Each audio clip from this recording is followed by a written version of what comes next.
ಒಂದು ದಿನ ಕಡು ಬಿಸಿಲಿನಲ್ಲಿ ಗರ್ಭಿಣಿ ಕಪ್ಪೆಯೊಂದು ತನ್ನ ಪ್ರಾಣವನ್ನು ಉಳಿಸಿಕೊಳ್ಳಲು ತವಕಿಸುತ್ತಿತ್ತು. ಆಗ ಪ್ರಕೃತಿಯ ನಿಯಮವನ್ನೇ ಮರೆತು ಅದರ ಶತ್ರುವಾಗಿರುವಂತಹ ನಾಗರಹಾವು ತನ್ನ ಹೆಡೆಯನ್ನು ಚಾಚಿ ಕಪ್ಪೆಗೆ ನೆರಳನ್ನು ನೀಡಿತು. ಈ ಅಪರೂಪದ ದೃಶ್ಯವನ್ನು ಕಂಡಂತಹ ಮಹಾನ್ ಋಷಿಯೊಬ್ಬರು ಇದೇ ಜ್ಞಾನ ನೆಲೆಸಬೇಕಾದಂತಹ ಭೂಮಿ ಎಂದು ನಿರ್ಧರಿಸಿದರು. ಆ ಮಹಾನ್ ಋಷಿಯೇ ಆದಿಶಂಕರಾಚಾರ್ಯರು. ಆ ಪವಿತ್ರ ಕ್ಷೇತ್ರವೇ ಇಂದಿನ ಶ್ರೀ ಶೃಂಗೇರಿ ಶಾರದಾ ಪೀಠ. ಇದು ಭಾರತದ ಸನಾತನ ಧರ್ಮದ ಪುನರುಜ್ಜೀವನಕ್ಕೆ ಅಡಿಪಾಯ ಹಾಕಿದಂತಹ ಸ್ಥಳ. ಮಹಾನ್ ಜ್ಞಾನಪೀಠ. ಸುಮಾರು 1200 ವರ್ಷಗಳ ಹಿಂದೆ ಭಾರತದೆಲ್ಲೆಡೆ ಸಂಚರಿಸುತ್ತಿದ್ದಂತಹ ಆದಿಶಂಕರಾಚಾರ್ಯರು ಸತ್ಯ, ಜ್ಞಾನ ಮತ್ತು ಧರ್ಮದ ಸಂದೇಶವನ್ನು ಜನರಿಗೆ ತಲುಪಿಸುತ್ತಿದ್ದರು. ಒಂದು ದಿನ ಅವರು ತುಂಗಾ ನದಿಯ ತೀರಕ್ಕೆ ಬಂದರು. ಆಗ ಅವರು ಒಂದು ವಿಚಿತ್ರ ದೃಶ್ಯವನ್ನು ಕಂಡರು. ಗರ್ಭಿಣಿ ಕಪ್ಪೆಯೊಂದು ನದಿಯ ತೀರದಲ್ಲಿ ಮೊಟ್ಟೆ ಇಡಲು ಪ್ರಯತ್ನಿಸುತ್ತಿತ್ತು. ಬಿಸಿಲಿನ ತಾಪವನ್ನು ಸಹಿಸಲಾಗದೆ ಅದು ನರುಳಾಡುತ್ತಿತ್ತು.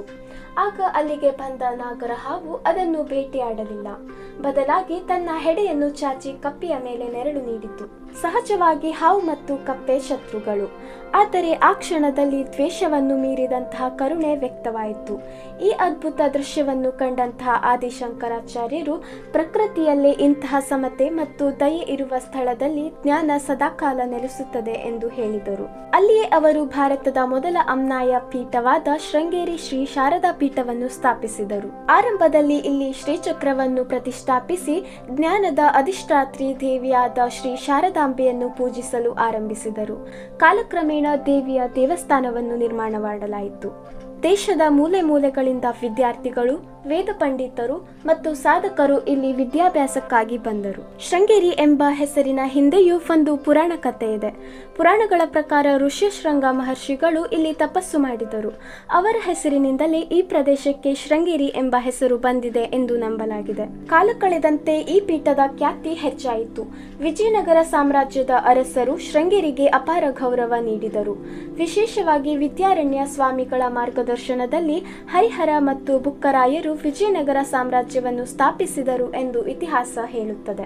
ಅವರು ಶೃಂಗೇರಿಗೆ ಅನೇಕ ದಾನಗಳನ್ನು ನೀಡಿ ದೇವಾಲಯಗಳ ಅಭಿವೃದ್ಧಿಗೆ ಸಹಕಾರ ನೀಡಿದರು. ಇಂದು ಶೃಂಗೇರಿಯ ಶ್ರೀ ಶಾರದಾಂಬೆ ಮೂರ್ತಿ ಭಕ್ತರನ್ನು ಅಪಾರವಾಗಿ ಆಕರ್ಷಿಸುತ್ತಿದೆ. ಚಿನ್ನದ ಅಲಂಕಾರದಿಂದ ಕಂಗೊಳಿಸುತ್ತಿರುವಂತಹ ದೇವಿಯ ದರ್ಶನವನ್ನು ಪಡೆಯಲು ಪ್ರತಿದಿನ ಸಾವಿರಾರು ಭಕ್ತರು ಆಗಮಿಸುತ್ತಾರೆ. ವಿದ್ಯಾಭ್ಯಾಸ ಆರಂಭಿಸುವ ಮೊದಲು ಮಕ್ಕಳು ಇಲ್ಲಿಗೆ ಬಂದು ಅಕ್ಷರಾಭ್ಯಾಸ ಮಾಡಿಸುವಂತಹ ಸಂಪ್ರದಾಯ ಇಂದಿಗೂ ಜೀವಂತವಾಗಿದೆ. ಶೃಂಗೇರಿಯ ಮತ್ತೊಂದು ವಿಶೇಷತೆ ವಿದ್ಯಾಶಂಕರ ದೇವಾಲಯ. ಈ ದೇವಾಲಯದ ವಾಸ್ತುಶಿಲ್ಪ ಮತ್ತು ಖಗೋಳ ವಿಜ್ಞಾನ ಇಂದಿಗೂ ಸಂಶೋಧಕರನ್ನು ಆಶ್ಚರ್ಯಗೊಳಿಸುತ್ತದೆ. ಸೂರ್ಯನ ಕಿರಣಗಳು ವರ್ಷದ ವಿವಿಧ ಸಮಯಗಳಲ್ಲಿ ವಿಶೇಷ ರೀತಿಯಲ್ಲಿ ದೇವಾಲಯದ ಒಳಭಾಗವನ್ನು ತಲುಪುವಂತೆ ಇದರ ವಿನ್ಯಾಸ ಮಾಡಲಾಗಿದೆ. ತುಂಗಾ ನದಿಯ ದಡದಲ್ಲಿ ಇಂದಿಗೂ ಭಕ್ತರು ಮೀನುಗಳಿಗೆ ಆಹಾರ ನೀಡುವ ಸಂಪ್ರದಾಯವಿದೆ. ಈ ನದಿ ಶೃಂಗೇರಿಯ ಆಧ್ಯಾತ್ಮಿಕ ಜೀವನದ ಅವಿಭಾಜ್ಯ ಭಾಗವಾಗಿದೆ.